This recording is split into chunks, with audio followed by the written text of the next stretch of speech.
Hi everyone, welcome back to today's video. For today, we're going to be making this super adorable little birthday card. I absolutely love this because you kind of get to be a little bit more creative with being able to color in the little images and creating a fun little background using your designer series paper. I just think it's a really great card. I also think that this would be a really fun one if you had like young kids, so like a grandchild or a niece, a nephew, a cousin, a friend's kid.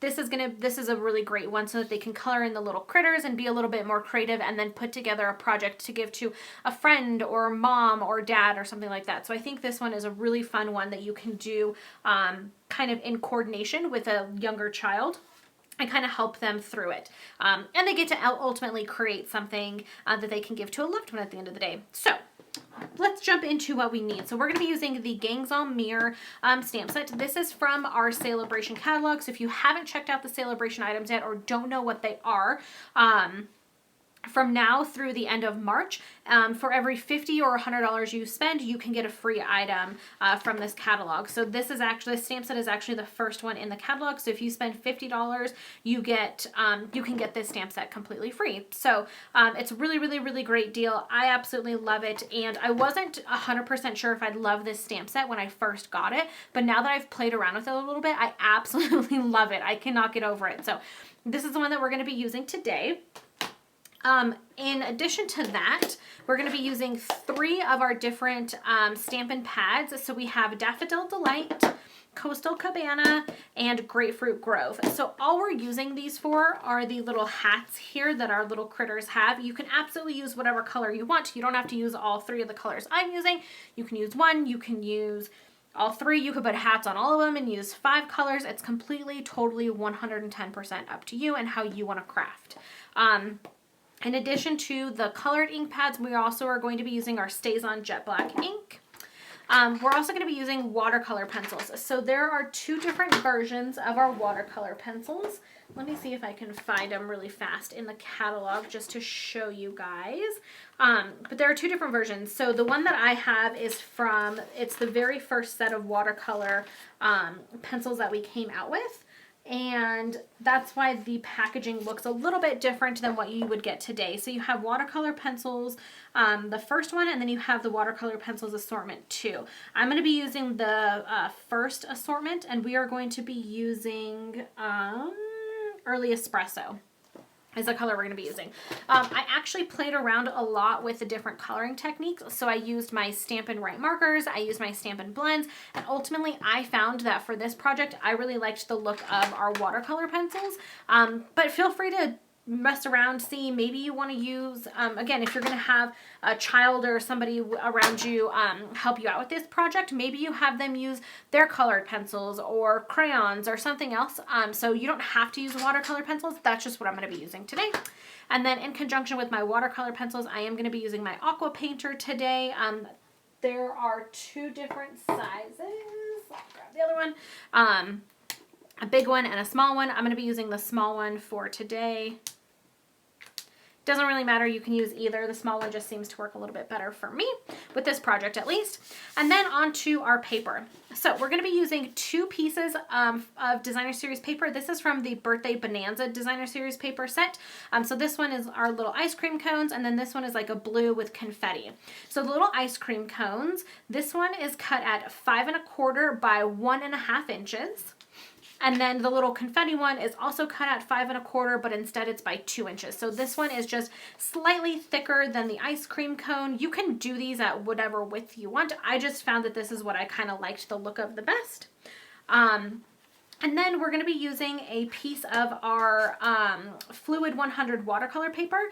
This is cut at 4 inches by 2 3/4.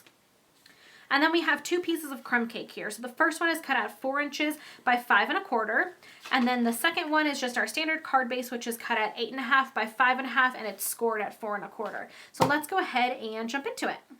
Okay, so the first thing that I want to do is go ahead and stamp my 2 images on my watercolor paper. I like to do both of these at the same time. I just think that it looks, you can kind of get the placement a little bit easier. So I'm actually going to start with my sentiment, and we're using the sentiment today that says, "Happy birthday to a stand-up friend." I just thought it was a really cute greeting, and it went really well with the little critters that we have on here. So I'm going to stamp this on the right hand side, in the middle going up and down, and I'm going to leave maybe 1/4 of an inch on the right hand side of it, maybe a little bit less. I'm not going to be too particular about it. I'm just going to stamp it, and that looks good to me. Next, I'm going to go ahead and ink up my image of our little critters that we're going to color in here. Are these called meerkats? I feel like they are, but I'm not 100% sure. So y'all correct me or let me know if I am wrong in the comments below. So I'm really going to ink this up. Now, you can use this with your Stamparatus if you feel like you want to do that. I just kind of found that I didn't really need to do it because I am going to watercolor it, and I'm not trying to get like a perfect, crisp, clean image. It's kind of just a little bit laid back and flowy, and I like more of that soft look because I am going to watercolor, but it is 110% completely up to you. And so as you can see, I stamped the image right up next to our sentiment.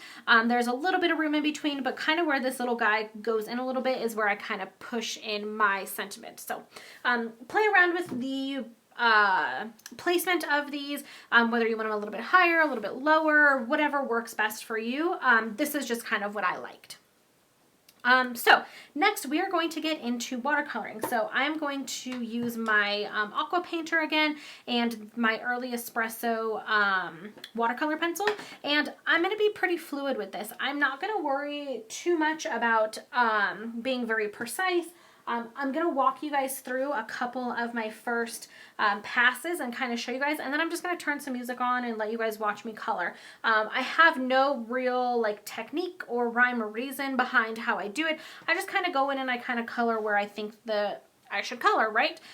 So the way that I approach this is I always do the legs pretty dark, and with these watercolor pencils, it's really nice because you can just kind of color wherever and then go in and really get the color. So I just do a pretty dark color on where I know I want the image to be a little bit darker, and then I just take my watercolor, my aqua painter, and I go in and I just kind of blend it out. And the more water you get, the lighter that it's going to be. If you feel like you went way too dark with it and you don't want it to be super dark, what you can do is get a lot of water on your brush and soak up some of the color with it, and then you can actually go in with like a baby wipe or something and get some of that color back up. So you can see I do that pretty frequently just because I like to have a lot of control over my coloring and where I have lights and darks. But really what I do is I just color a little bit with the watercolor pencil, and then I go in with my aqua painter and I paint around it so that it lightens up a little bit. And where there are like these little lines on the images, that's kind of where you would have maybe a little bit of fur. So I darken those areas. You absolutely, again, can do whatever you feel like you want to do. And then around like the bottom of their little faces where their little cheekies would be, I go in and I kind of color that area also and make it a little bit darker. And then again, what you can do is you can kind of just go in a little bits and pieces here and there and color him, do whatever. And then you can also, what I would recommend is letting it dry and going to the next one and then coming back in a couple minutes and updating and changing, doing whatever you want to do. The other thing I would say is just like a general tip is don't have a heavy hand. The harder that you press when you do your watercoloring, the harder it's going to be to blend the color out. So like where I made his little dark spots there on his little cheeks, I pressed too hard, so it's a little bit hard for me to blend that out. So all I'm going to do is I'm going to move on. I'm going to come back in a little bit and see if I can blend it out a little bit more. And if I can't, you know what? That is just going to be a-okay. So stop. Don't stress about it. Just move on to the next one and see what you get, and then kind of go from there. So I am just going to continue to color these little guys.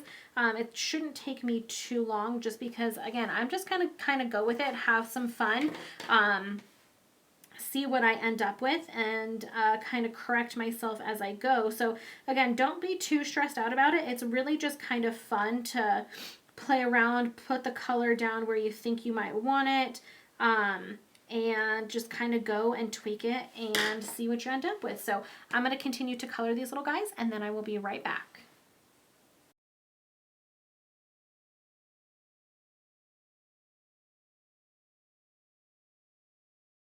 Okay, so I'm done. That took me all of maybe 5 minutes. Nothing super crazy, pretty simple. I think maybe I want to add a little bit of shading on the top of their heads a little bit because their faces look really, really, really light to me. Maybe that's just me. Okay, I think that looks pretty good. So I'm all done with my watercoloring. It's a little damp still, but because I'm not saturating it with water, it actually doesn't take too long to dry. So I'm just going to make sure that it's not super, super damp before I continue on with the next step. But I can just feel the water, I can feel the paper itself, and I can tell that it's not really that damp and that bad. So now I'm going to take my 3 ink pads here, and I'm going to work lightest to darkest, which is really going to be, oops, let me get all these guys open. Probably do it this way. I also have my little chamois here. I don't know what the technical term for this thing is, y'all. I mean, can I find it really quick? Ooh, yes, I think I just did. It is the Simply Chamois. See, I was not too far off. But it's like this purple material. It's just really nice to clean stamps in a quick hurry versus getting your entire system to clean your stamps out. You can just kind of get most of the color off. So I'm going to have this off to the side because we are going to use the same little hat stamp for all 3 colors. Again, I'm going to work lightest to darkest, but when we get into these 2 colors, they're kind of both dark and they're very contrasting colors. So I just want to make sure that I'm not messing up my stamps or my ink pads, and I'm also not gunking up the colors here. So done with yellow, we'll move on to Coastal Cabana. And again, you can use whatever colors. You can do this in whatever order you want to. I just did it this way because these colors coordinate with the designer series paper that we're using. And if you didn't know, on the back of your designer series paper, I posted something about this on Instagram a few days ago about just how all the products coordinate really easily. If you look on the back of your designer series paper, under the title, it'll tell you all of the colors that are used in that pack of paper. And that makes it super, super, super easy to then coordinate when you're going to stamp and when you're going to color and all of that good stuff, because you know, here are the colors that we used when we created this paper, right? So if you didn't know that, now you know. It's one of my favorite things. That's why I really like using, like, I tend to find myself using designer series paper quite a bit. And I think a big reason is because I know that it's really, really, really easy for me to coordinate colors and products because it's all there for me, right? So anyway, that's my little spiel about DSP and coordination and all that all that good stuff. So our little image here is now complete. We can set that guy off to the side while we create our card base to stick him on top of. So I'm going to take my smaller piece of crumb cake and then my 2 pieces of designer series paper. Now, what I'm going to do is on the left-hand side of this paper, I'm going to rip it. I just like the look of this. I think it gives it a fun little bit of texture and just something a little bit different. So I just ripped it. Now, what you can do is you can try to kind of line these up and make sure you rip in the same spot. I'm not super concerned about it, so I'm just going to go ahead and go for it and see what I get. If you don't like it, you can always rip it a little bit more. Like, you're not going to ruin it just because of the way that you rip it, right? So don't be afraid to try it out a couple times, see what you like, see what you don't like. You'll find out what you really want, I promise. So now that I have my 2 pieces ripped here, I'm going to kind of line them up. I think that looks good for me, and that's kind of the placement that I want. So I'm going to go ahead and just take some snail adhesive, and I'm just going to put a little line on the back of my ice cream piece. Now again, the other thing to consider is you can put these in whatever order you want. So you can put them like this, you can put them like this, you can put them like that. You can do a bunch of different things. This is just the way that I like to stack them. I think it just looks nice. So I'm lining up the right-hand side flush so that they line up perfectly, and then I have my ripped side over here on the left-hand side. And that's just going to keep them in place while I place them down onto my card base here. So now that I have that, I can turn this guy over just like that. And then again, I'm going to do I'm going to push the right hand side up flush against the right hand side of my crumb cake piece and stick those down just like that. Now you may want to pull up one of the sides if you didn't get it all the way, like I didn't, and just make sure it's nice and secure, but it's really that easy. It's super, super simple. So now what we're going to do is take our card base. I'm going to fold this in half, grab my bone folder and crease it. I'm going to flip this over and I'm going to stick my card layer down onto my card base. And the snail is being really weird. It's making weird noises and being all stringy. Let's just look at that placement. That looks pretty good to me. So then I'm going to stick it down. The reason that I do this first is because we're going to put our watercolor piece on with some dimensionals, and I just don't want it to get smushed down when I'm smushing this onto the card base. So that's just my little tip and trick. If I'm going to use dimensionals on my final piece, I try to put all of the other layers down first that are going to be adhered with dimensionals, so that I'm not squishing it when I stick it down. You don't have to do that. It's not totally, like your piece isn't going to be ruined if you don't do it that way. It's just what I have found I like to do, and it works a little bit better for me. So I went dimensional crazy. Now the reason that I did, first I always kind of go dimensional crazy, right? But one of the reasons that I did is because this is a watercolor piece and I want to make sure that it stays down really, really nicely, right? So I want to put a lot of dimensionals, and because the watercolor paper is just a little bit heavier than normal paper, it's just thicker, right? It's a heavier, weight of paper. You really want to make sure that it's supported. So that's why I do some more dimensionals than I normally would. Although that's kind of my normal motive for dimensionals, but that's kind of the thought behind it. And then I'm just placing this in the lower right hand corner. It's a pretty large piece, so it's not like it's all the way in the corner, but I'm just placing it there because that's where I like it. You could put it in the middle, you can put it at the top, wherever. I just like it down there kind of in the corner. I think it kind of draws your focus there to where the paper is also aligned, and I just think it looks good there. So anyway, that's it. That's our card for today, guys. We got in some watercoloring, some watercolor pencils in there, some ripped paper, and there it is. We're good to go. So I really hope you guys enjoyed today's project. As always, you can find all of the all of the products that I used just by going to littlemooncreation.stampinup.net. You can shop there 24/7. If you want to see more specifics on this project with a list of supplies that I used and just some more words from me, you can go to littlemooncreation.com or click on the coordinating blog post, which is the first link in the description box below, and that'll take you right to my blog where you can get all kinds of fun information. So I hope you guys are having a fantastic day, and I will see you in the next video.